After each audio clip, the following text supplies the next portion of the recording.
Anissa Kensi turun dari taksi online di ujung jalan Tanah Merah Desa Ploso, Jombang, sore itu. Udara panas, debu menempel di kulitnya yang putih. Koper besar warna silver ditariknya dengan susah payah karena rodanya nyangkut di batu-batu kecil. Dia baru tiba dari Bandara Juanda setelah penerbangan panjang dari Sydney.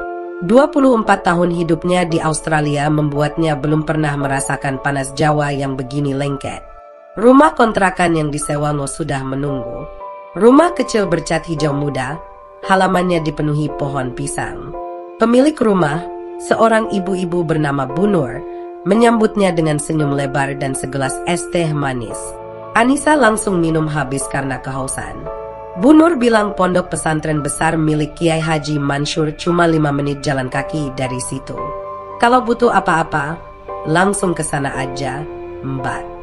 Orang-orangnya baik, kata Bu Nur. Malam pertama Anissa tidur gelisah karena suara ayam berkokok jam 3 pagi dan azan subuh yang keras. Tapi dia senang.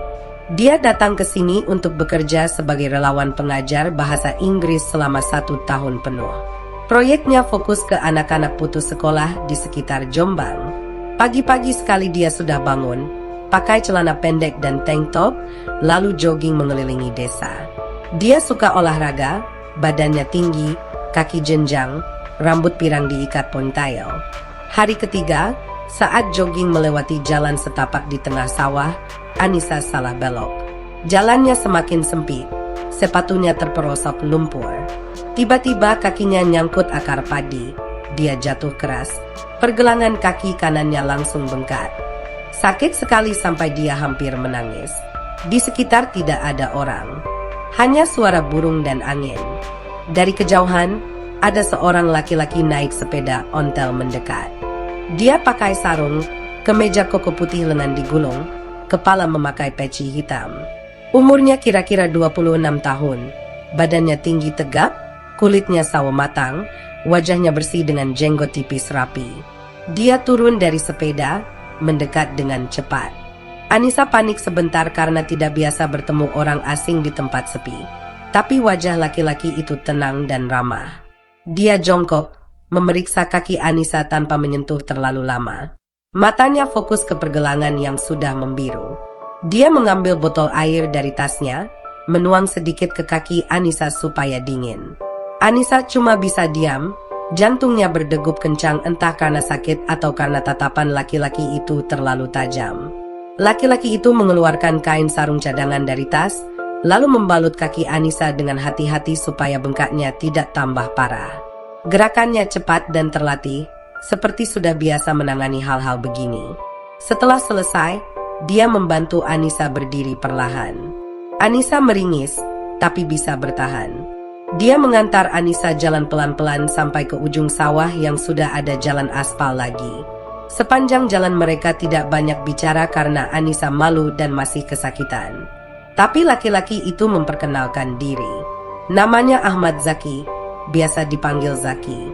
Dia anak Kiai Haji Mansur, baru pulang dari kuliah di Universitas Al-Azhar, Kairo, setelah 6 tahun di sana.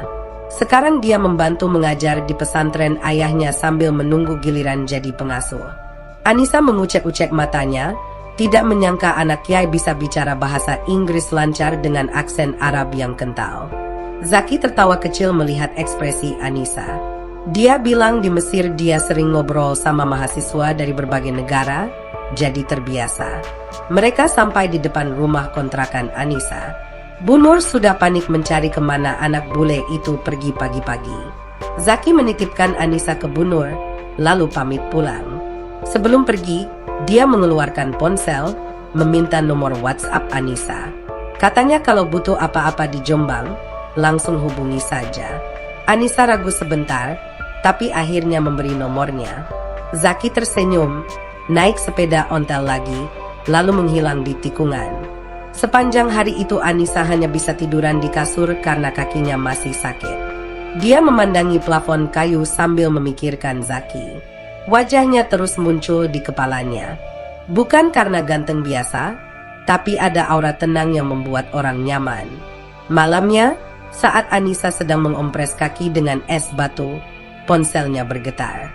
Ada pesan masuk dari nomor baru. Hai, ini Zaki. Kaki kamu sudah mendingan belum? Jangan lupa minum obat ya.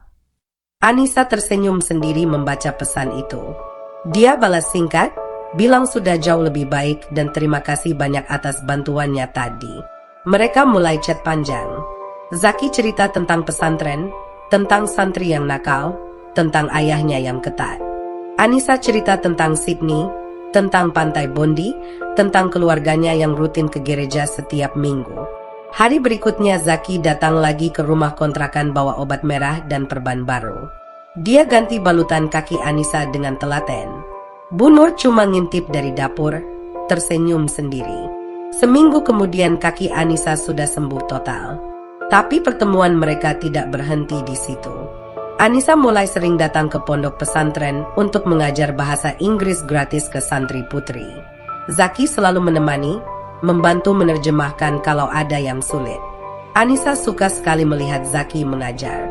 Cara dia menjelaskan agama sederhana, tidak membosankan, bahkan santri kecil-kecil saja tertawa ngikik mendengarkan ceritanya. Zaki juga suka melihat Anissa. Gadis bule itu sabar menghadapi santri yang kadang jahil, tidak pernah marah, selalu tersenyum. Rambut pirangnya yang tergerai saat mengajar membuat Zaki sering lupa apa yang mau dia katakan. Mereka mulai sering jalan bareng setelah kelas selesai. Kadang ke warung makan soto dekat terminal, kadang cuma duduk di pinggir sungai berantas sambil makan es degan. Anissa mulai terbiasa dengan kebiasaan Zaki yang selalu sholat 5 waktu, yang tidak pernah lupa baca doa sebelum makan, yang selalu menunduk kalau lewat kuburan. Zaki juga mulai terbiasa dengan Anissa yang suka foto-foto, yang kadang lupa menutup aurat karena panas, yang cerita tentang Natal dan Paskah dengan semangat. 1 bulan berlalu begitu cepat. Anissa sudah betah di Jombang. Dia tidak lagi merindukan AC dan Starbucks. Yang ada di pikirannya hanya Zaki. Setiap malam sebelum tidur, dia selalu menunggu pesan good night dari cowok berpeci hitam itu. Dan Zaki, di kamar kecilnya di pondok pesantren, juga mulai gelisah. Dia tahu dia mulai jatuh cinta. Tapi dia juga tahu, jatuh cinta sama Anissa Kensi bukan perkara gampang. Agama mereka berbeda. Keluarganya tidak akan pernah merestui. Tapi untuk saat ini, dia memilih menikmati kebersamaan mereka dulu. Besok urusan besok. Kedekatan yang cepat. 2 bulan sudah Anissa Kensi tinggal di Jombang. Kaki yang dulu bengkak sekarang sudah lupa rasanya sakit. Setiap hari dia bangun jam 5 pagi, mandi air dingin dari sumur, lalu berangkat ke pondok pesantren naik sepeda ontel pinjaman dari Bu Nur. Santri putri sudah hafal wajahnya. Mereka memanggil Miss Anissa sambil cekikikan kalau Anissa salah ucap kata Arab. Zaki selalu menunggu di gerbang pondok setiap Selasa dan Kamis, hari Anissa mengajar kelas bahasa Inggris. Kadang Zaki bawa pisang goreng hangat dibungkus daun, kadang bawa segelas kopi hitam tanpa gula yang dibeli di warung sebelah. Anissa suka sekali kopi pahit itu. Di Sydney dia cuma minum latte dengan susu oat, tapi sekarang dia sudah ketagihan kopi tubruk Jawa. Setelah kelas selesai, mereka sering lanjut jalan-jalan. Pertama cuma sebentar, pulang sebelum maghrib. Lama-lama semakin sering dan semakin lama. Zaki ajak Anissa ke pasar pagi di pusat kota Jombang. Mereka naik angkot berdesakan. Anissa duduk di pangkuan Zaki karena tempat penuh.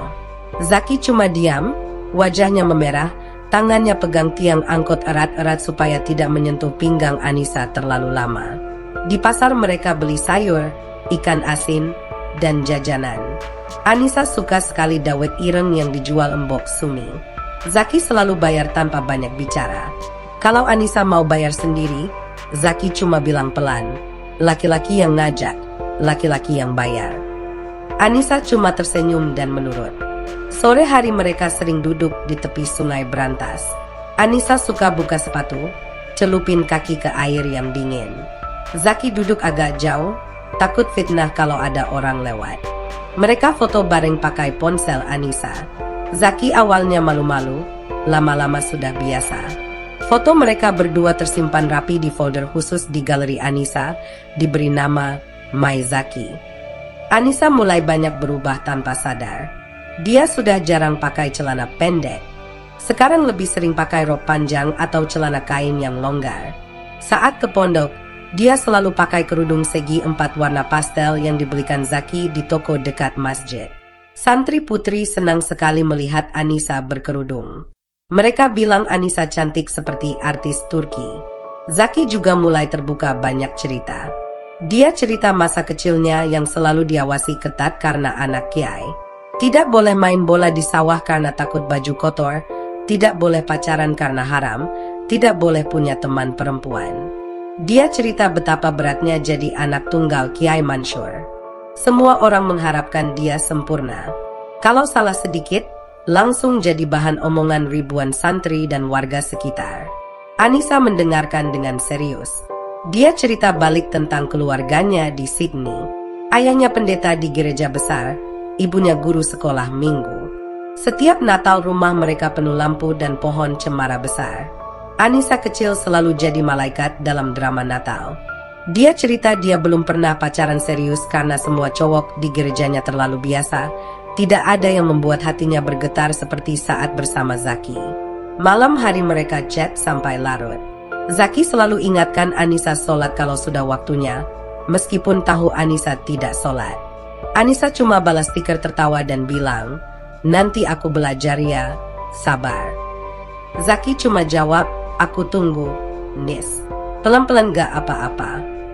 Satu hari Zaki ajak Anissa naik motor ke bukit kecil di belakang desa. Dari atas sana bisa lihat seluruh Jombang dan pesantren yang luas. Mereka duduk di atas tikar yang dibawa Zaki. Matahari mulai turun, langit jadi orange. Anissa sandarkan kepala di bahu Zaki tanpa minta izin. Zaki kaku sebentar, lalu diam saja. Tangan mereka saling genggam pelan. Jari-jari Anissa putih dan dingin. Jari Zaki hangat dan sedikit kasar karena sering mengaji pakai tasbih kayu. Mereka diam lama. Hanya suara angin dan burung yang terdengar. Anissa merasa damai sekali. Dia tidak ingat kapan terakhir kali merasa sebahagia ini. Zaki juga sama. Dia tahu ini salah menurut aturan agamanya, tapi dia tidak bisa bohong sama hati. Dia sudah terlalu dalam. Sepulang dari bukit, Zaki antar Anissa sampai depan kontrakan. Malam itu hujan deras. Zaki tidak bawa jas hujan. Anissa suruh Zaki masuk dulu, tunggu hujan reda. Bu Nur sudah tidur. Rumah sepi. Mereka duduk di ruang tamu kecil, hanya ditemani suara hujan di atap seng. Anissa ambil handuk, mengeringkan rambut Zaki yang basah. Zaki diam saja, matanya menatap lantai. Anissa duduk di sebelah Zaki, sangat dekat. Bau sabun colek dari badan Zaki bercampur bau hujan membuat Anissa ingin terus dekat. Mereka saling pandang lama. Zaki akhirnya angkat tangan, menyentuh pipi Anissa pelan. Jari-jarinya gemetar. Anissa pegang tangan Zaki, taruh di pipinya lebih lama. Mereka hampir berciuman, tapi Zaki tiba-tiba mundur. Dia berdiri cepat, bilang harus pulang sekarang. Hujan masih deras, tapi Zaki tetap pergi naik motor sendirian. Malam itu Zaki tidak bisa tidur. Dia sholat tahajud panjang, minta petunjuk. Dia tahu dia sudah jatuh cinta dalam-dalam sama Anissa Kensi. Tapi dia juga tahu, cinta ini besar risikonya. Kalau sampai ketahuan, nama ayahnya bisa rusak. Pesantren bisa kena fitnah. Tapi setiap kali ingat senyum Anissa, ingat rambut pirangnya yang tergerai, ingat suara tawanya, Zaki lemah lagi. Anissa juga tidak tidur malam itu. Dia buka Alkitab di meja kecil, tapi tidak bisa baca. Pikirannya penuh Zaki. Dia tahu Zaki orang baik, orang yang selalu jaga batas. Tapi dia juga tahu Zaki mulai goyah karena dia. Anissa takut sekaligus senang. Dia sudah terbiasa hidup bebas di Australia, tapi sekarang dia rela mengalah banyak demi Zaki. Dia mulai cari video tutorial wudhu di YouTube. Dia mulai baca terjemahan Al-Quran yang dikasih Zaki minggu lalu. Dia ingin mengerti dunia Zaki lebih dalam. Hari semakin dekat ke bulan Ramadan. Zaki bilang dia akan sangat sibuk di pesantren. Tapi dia janji tetap ketemu Anissa setiap hari walau cuma sebentar. Anissa senang sekali. Dia sudah tidak sabar ikut Zaki buka puasa bersama, ikut tarawih. ikut merasakan suasana Ramadan yang selalu Zaki ceritakan dengan mata berbinar. Cinta mereka tumbuh cepat, diam-diam, tapi semakin dalam setiap hari. Mereka belum berani bilang, "Aku cinta kamu," secara langsung. Tapi semua tindakan mereka sudah bicara. Zaki mulai simpan foto Anissa di dompetnya, di balik KTP. Anissa mulai pakai gelang kayu yang dikasih Zaki terus-menerus, bahkan saat tidur. Mereka belum tahu bahwa badai besar sudah menunggu di depan. Untuk saat ini, mereka masih menikmati hari-hari manis di Jombang, di bawah pohon pisang kontrakan Anissa, di tepi sungai Brantas, di bukit kecil yang jadi saksi bisu kedekatan mereka yang semakin sulit disembunyikan lagi. Pengakuan cinta. Malam takbiran Idul Fitri tiba. Jombang seperti lautan manusia. Masjid besar Kiai Mansur penuh sesak, lampu-lampu hias warna-warni berkelap-kelip, beduk ditabuh bergantian, anak-anak kecil lari-larian bawa obor kecil dari bambu. Anissa Kensi berdiri di pinggir halaman masjid, memakai gamis biru muda dan kerudung senada yang dibelikan Zaki 2 hari sebelumnya. Dia jadi pusat perhatian. Rambut pirangnya yang keluar sedikit dari kerudung dan kulitnya yang putih membuat orang-orang melirik terus. Zaki menjemputnya dari kontrakan jam 8 malam. Dia pakai baju koko putih baru, sarung hitam, dan peci tinggi. Wajahnya segar habis mandi, bau minyak wangi kayu putih tercium samar. Mereka jalan kaki ke masjid sambil bercanda kecil. Zaki pegang tangan Anissa pelan-pelan supaya tidak terpisah di kerumunan. Anissa merasa tangan Zaki hangat dan sedikit berkeringat. Jantungnya berdegup kencang sepanjang jalan. Di dalam masjid, Zaki sholat Id bersama ribuan jamaah laki-laki. Anissa duduk di bagian putri bersama ratusan santriwati. Dia tidak ikut sholat, hanya duduk diam memperhatikan. Suara takbir bergema keras, membuat dadanya bergetar. Dia tiba-tiba merasa kecil di tengah lautan orang yang begitu khusyuk. Setelah sholat selesai, Zaki keluar mencari Anissa. Mereka saling pandang dari kejauhan, lalu tersenyum lebar. Zaki ajak Anissa keluar dari keramaian. Mereka jalan ke taman kecil di belakang pesantren yang sepi. Pohon-pohon mangga tua menaungi bangku kayu panjang. Angin malam sejuk, bau bunga Kamboja tercium samar. Mereka duduk bersebelahan. Lampu taman kuning temaram membuat wajah Zaki terlihat lebih lembut dari biasanya. Selama beberapa menit mereka diam saja, hanya mendengar suara takbir dari kejauhan. Anissa main-mainkan ujung kerudungnya, jantungnya masih berdegup kencang. Zaki menghela napas panjang, lalu memandang Anissa dalam-dalam. Matanya serius, tidak ada senyum seperti biasa. Zaki mulai bicara pelan. Dia bilang selama ini dia berusaha menahan diri, tapi sudah tidak kuat lagi. Dia bilang setiap kali melihat Anissa, hatinya seperti mau copot. Dia bilang dia tidak pernah merasakan perasaan sekuat ini sebelumnya, bahkan waktu di Mesir dulu bertemu banyak gadis dari berbagai negara. Dia bilang dia mencintai Anissa Kensi dengan sungguh-sungguh. Anissa diam mendengarnya. Air matanya langsung jatuh tanpa suara. Zaki panik melihat itu, buru-buru ambil tisu dari saku kokonya, mengusap pipi Anissa pelan. Anissa pegang tangan Zaki, menempelkannya ke pipinya sendiri. Dia bilang dia juga sudah jatuh cinta sejak pertama kali Zaki membalut kakinya di sawah. Dia bilang dia tidak peduli Zaki anak kiai, tidak peduli Zaki muslim taat, dia hanya tahu dia ingin bersama Zaki selamanya. Mereka saling pandang lama. Zaki akhirnya mendekatkan wajahnya. Anissa menutup mata. Tapi Zaki hanya memeluknya erat-erat, kepala Anissa masuk ke dadanya. Pelukan itu hangat, penuh rasa takut dan bahagia bercampur. Zaki berbisik di telinga Anissa bahwa dia akan berjuang mati-matian supaya bisa menikahi Anissa. Dia bilang dia akan ke Sydney, minta restu orang tua Anissa, melakukan apa saja yang perlu dilakukan. Anissa mengangguk di dalam pelukan itu. Dia bilang dia siap belajar Islam, siap pakai kerudung setiap hari, siap makan makanan halal selamanya kalau itu yang dibutuhkan. Dia bilang dia tidak mau kehilangan Zaki. Mereka berpelukan lama sampai angin malam mulai dingin. Setelah itu Zaki antar Anissa pulang. Sepanjang jalan mereka pegangan tangan erat, tidak peduli orang-orang melihat. Malam itu mereka chat sampai subuh. Zaki kirim ayat-ayat tentang cinta yang halal. Anissa kirim foto-foto lama dia kecil pakai sayap malaikat di drama Natal. Mereka janjian untuk mulai serius merencanakan masa depan. Hari-hari setelah Lebaran terasa berbeda. Mereka sudah tidak lagi malu-malu. Zaki sering jemput Anissa pagi-pagi. Mereka sarapan bareng di warung dekat kontrakan. Zaki mulai ajarin Anissa baca Al-Quran pelan-pelan. Anissa beli mukena putih sendiri. Mulai ikut Zaki tarawih meskipun cuma duduk di belakang. Santri putri senang sekali melihat Anissa semakin sering ke masjid. Zaki mulai berani bilang ke teman dekatnya di pesantren bahwa dia serius sama Anissa. Beberapa teman mendukung, beberapa lagi mengingatkan risiko besar. Zaki cuma jawab dia sudah mantap. Dia mulai nabung diam-diam untuk tiket pesawat ke Australia. Dia sudah hitung, kalau hemat betul, dalam 8 bulan dia bisa berangkat. Anissa juga mulai berubah banyak. Dia hapus aplikasi kencan yang masih terpasang di ponselnya. Dia berhenti minum wine kalau video call teman-teman di Sydney. Dia mulai puasa Senin Kamis ikut Zaki meskipun cuma sampai jam 3 sore. Dia beli buku fikih wanita, baca sendiri di kamar kontrakan sampai larut malam. 1 minggu setelah Lebaran, Zaki ajak Anissa ke rumahnya pertama kali.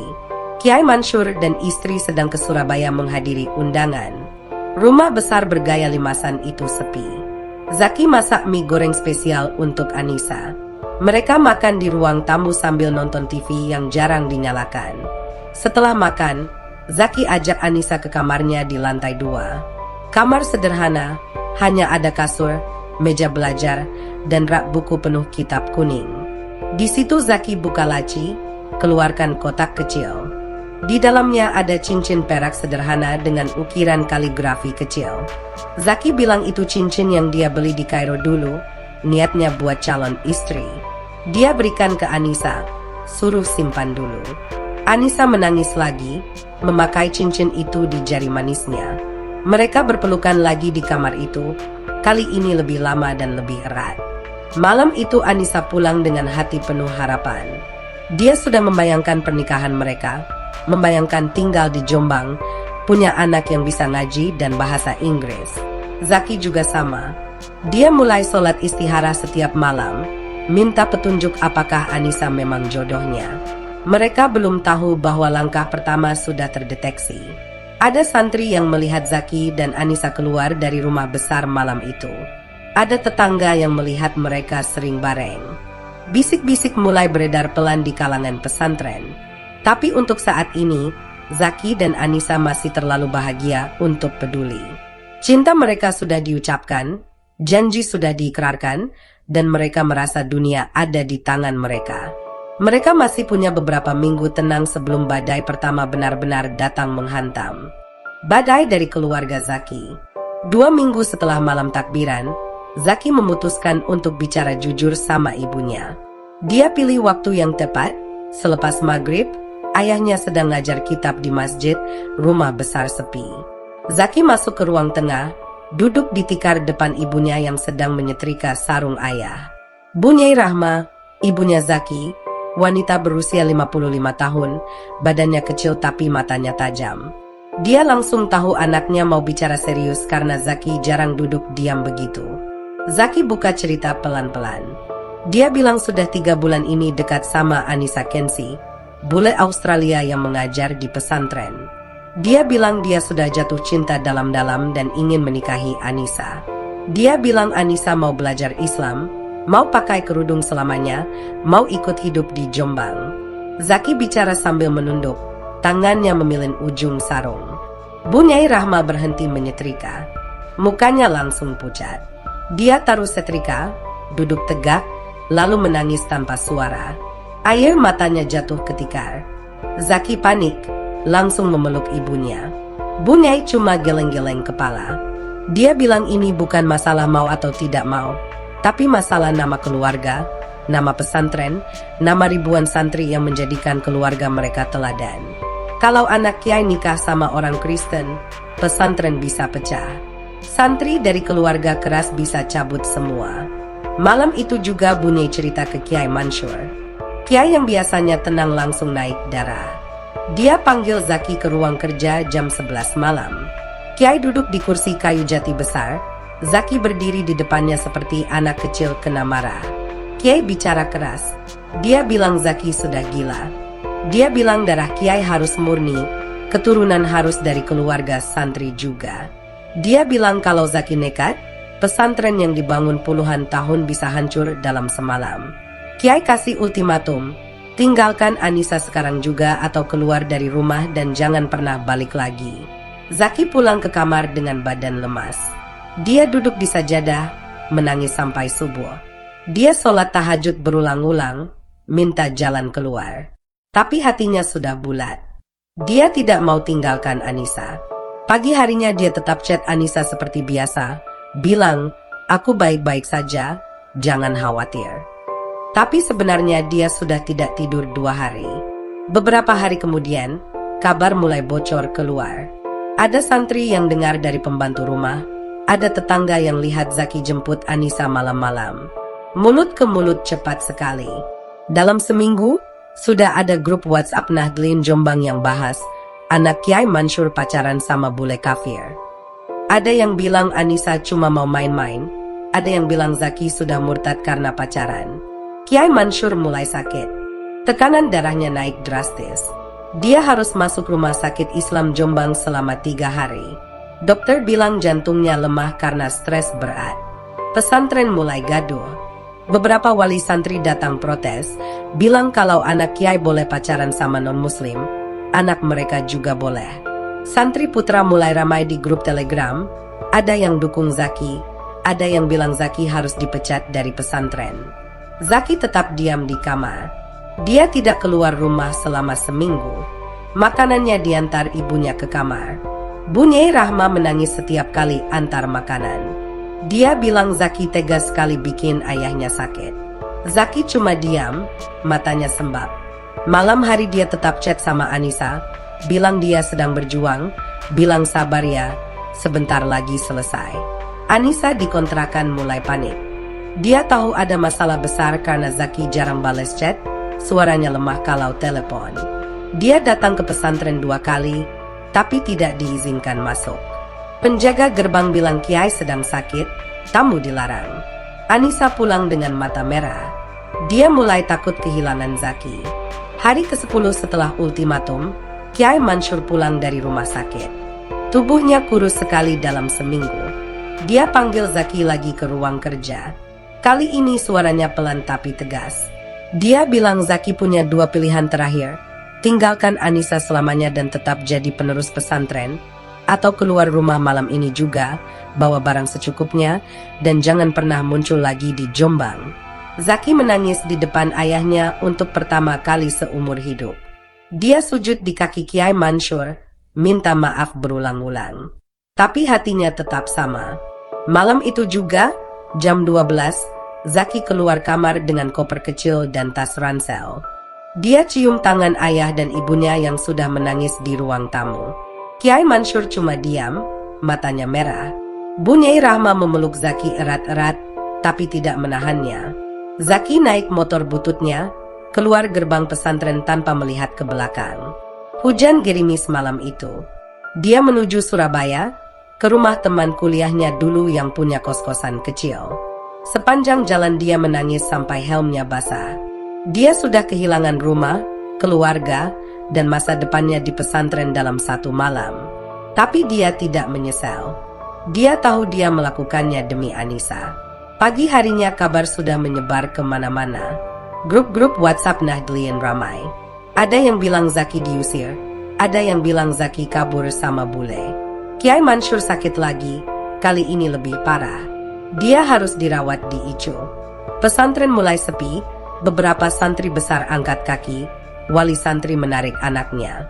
Anissa baru tahu Zaki diusir 2 hari kemudian.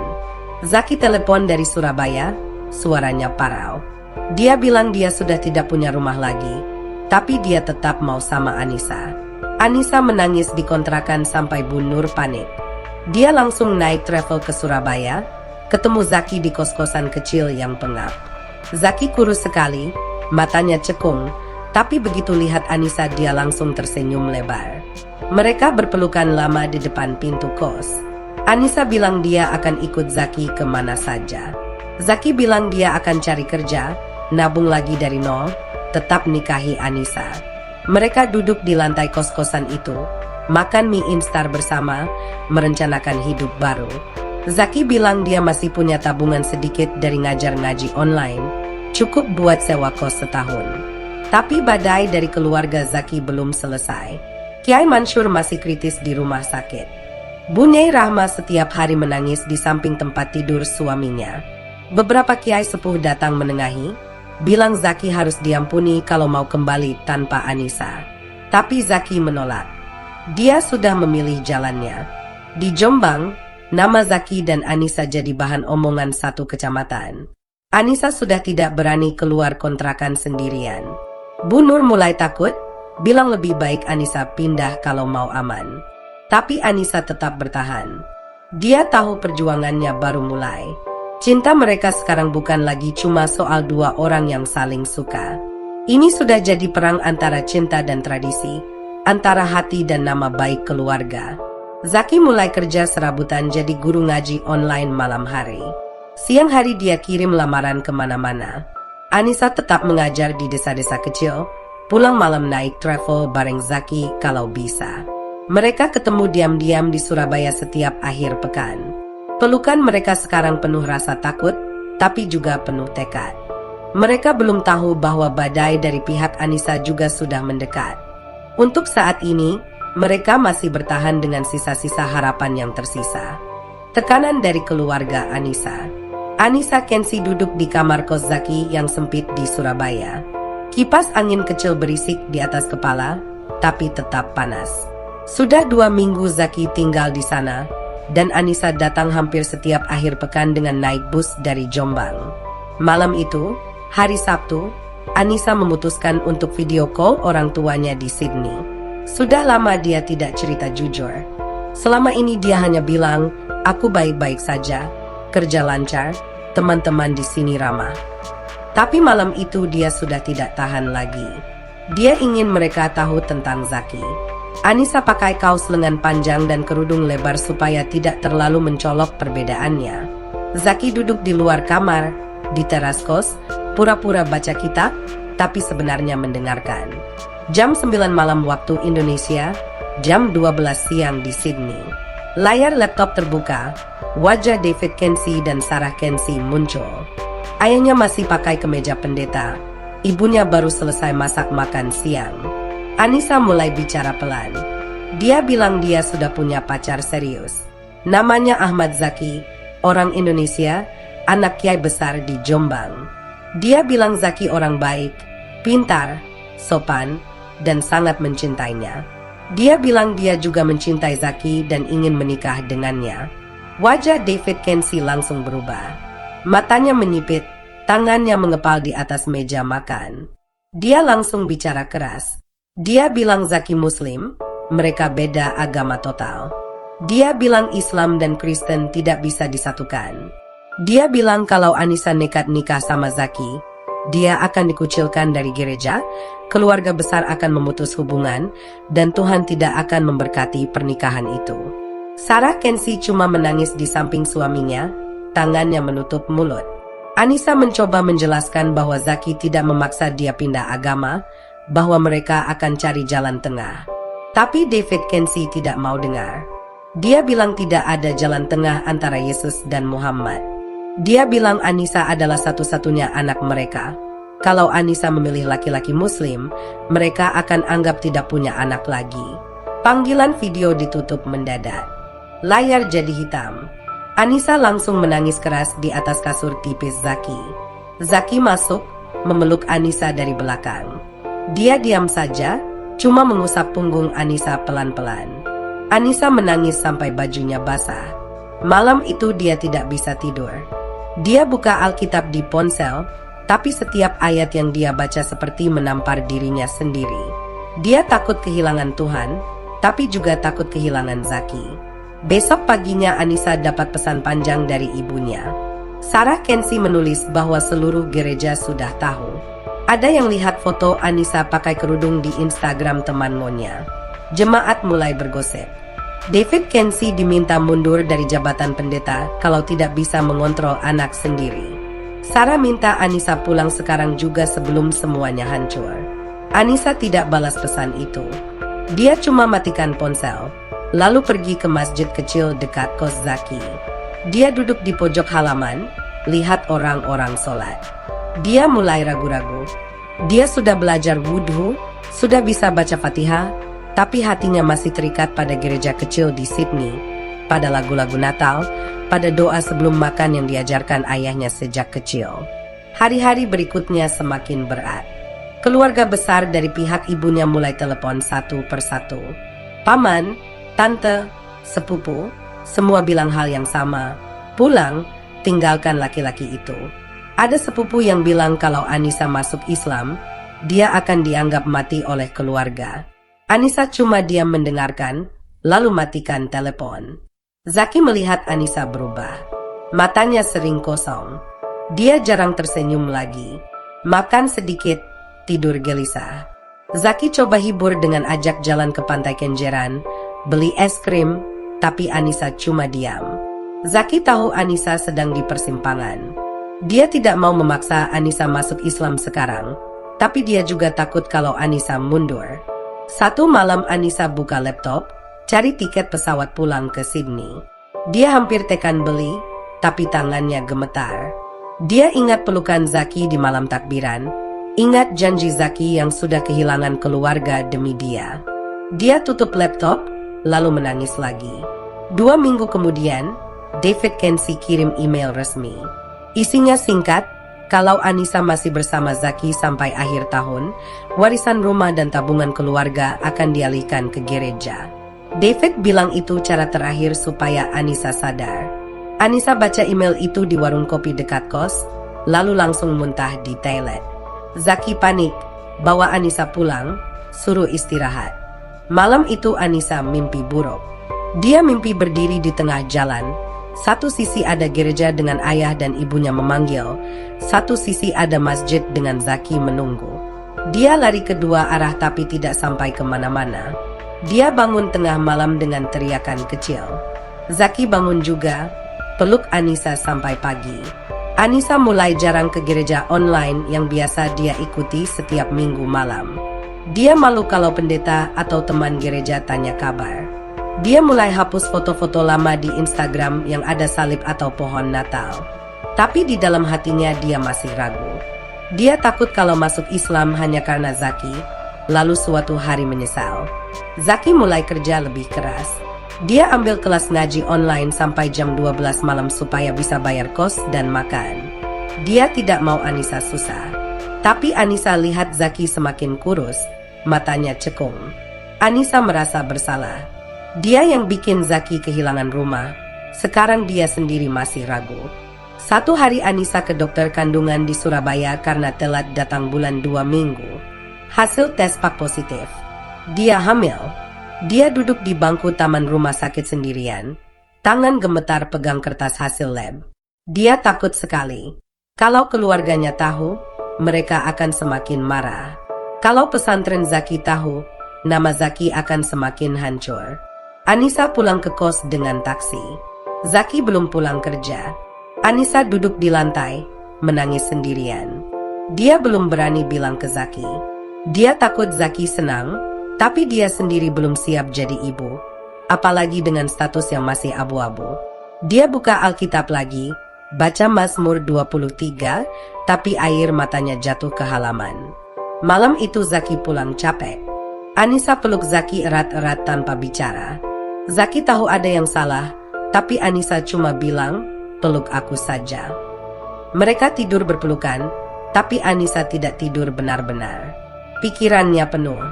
Dia harus pilih sekarang. Tapi setiap pilihan terasa seperti mengkhianati satu pihak. Tekanan dari keluarga Anissa semakin menjadi-jadi.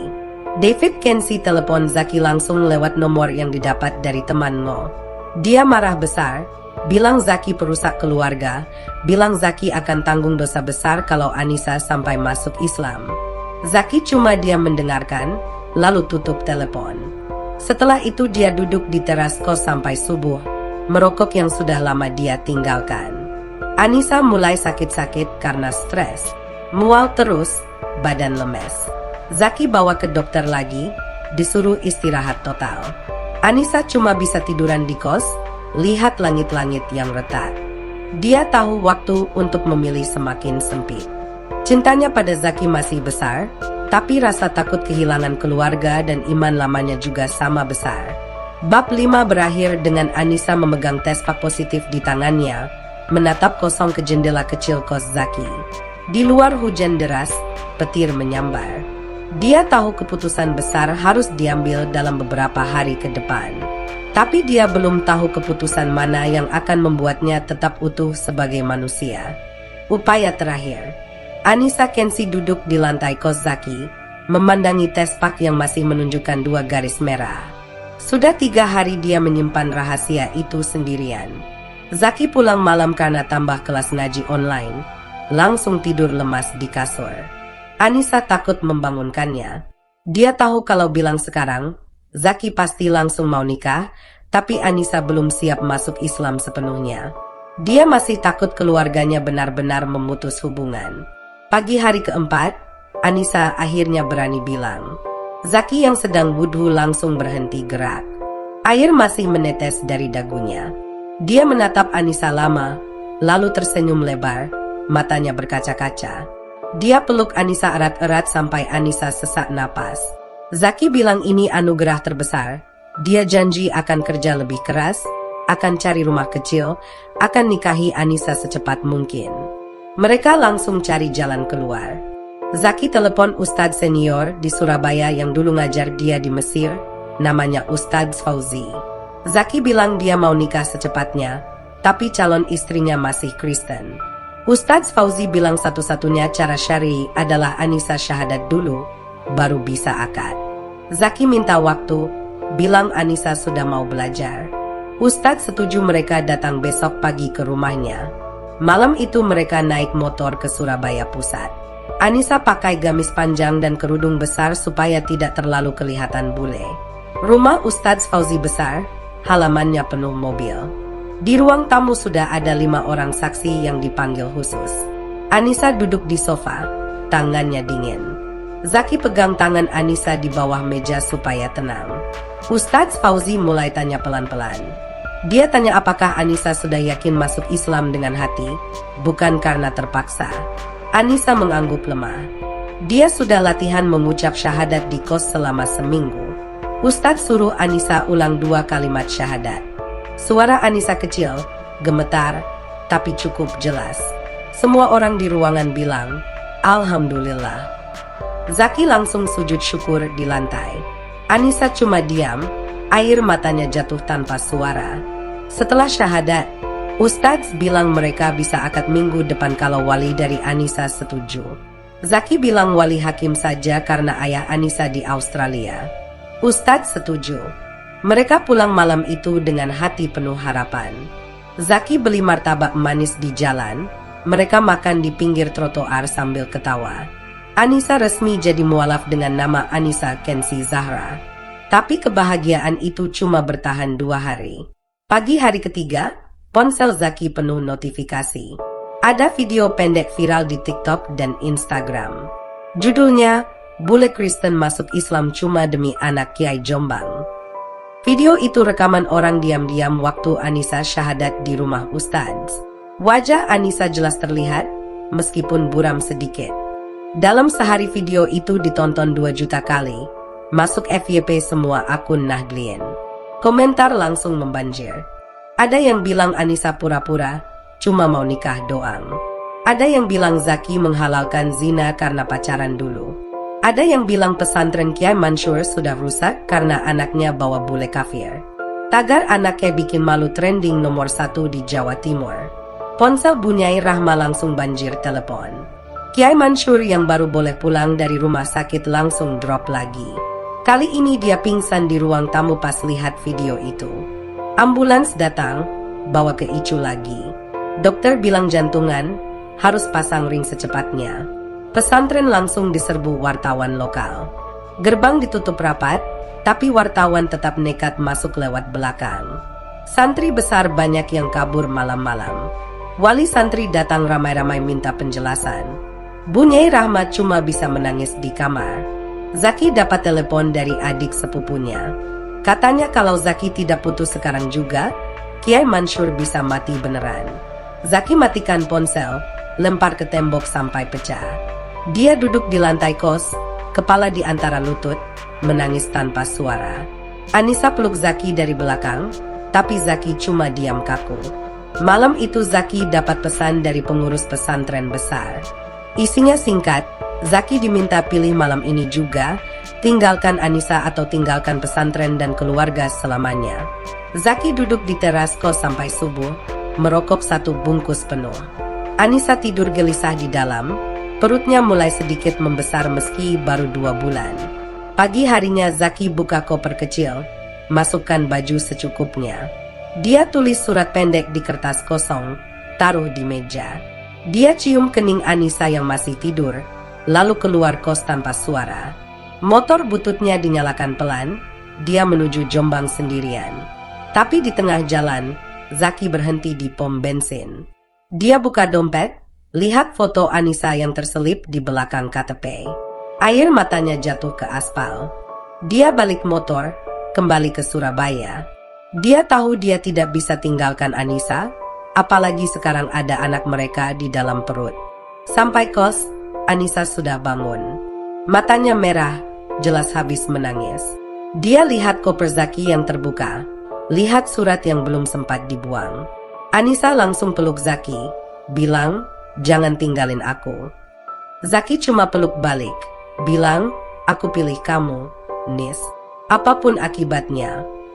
Hari itu juga mereka pindah kos ke daerah pinggiran Surabaya yang lebih murah dan sepi.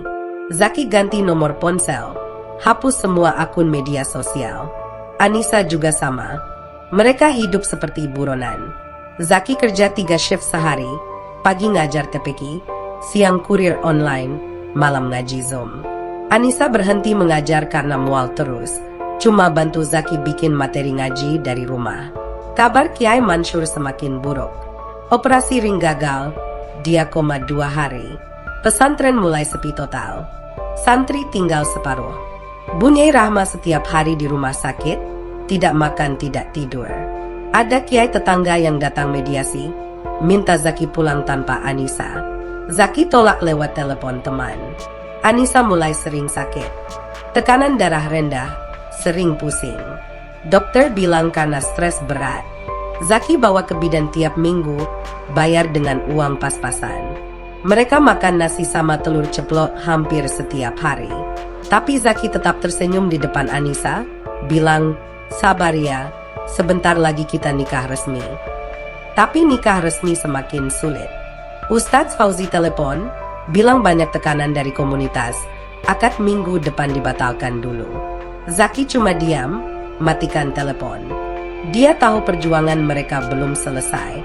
Video viral masih beredar, komentar masih jahat, keluarga Zaki masih menyalahkan Anissa atas semua. Satu malam Anissa bangun tengah malam, lihat Zaki duduk di teras kos baru, menatap langit gelap. Anissa dekati, duduk di sebelahnya. Mereka diam lama. Anissa pegang tangan Zaki, rasakan tangan itu dingin dan kasar karena kerja keras. Anissa tahu Zaki menangis diam-diam setiap malam.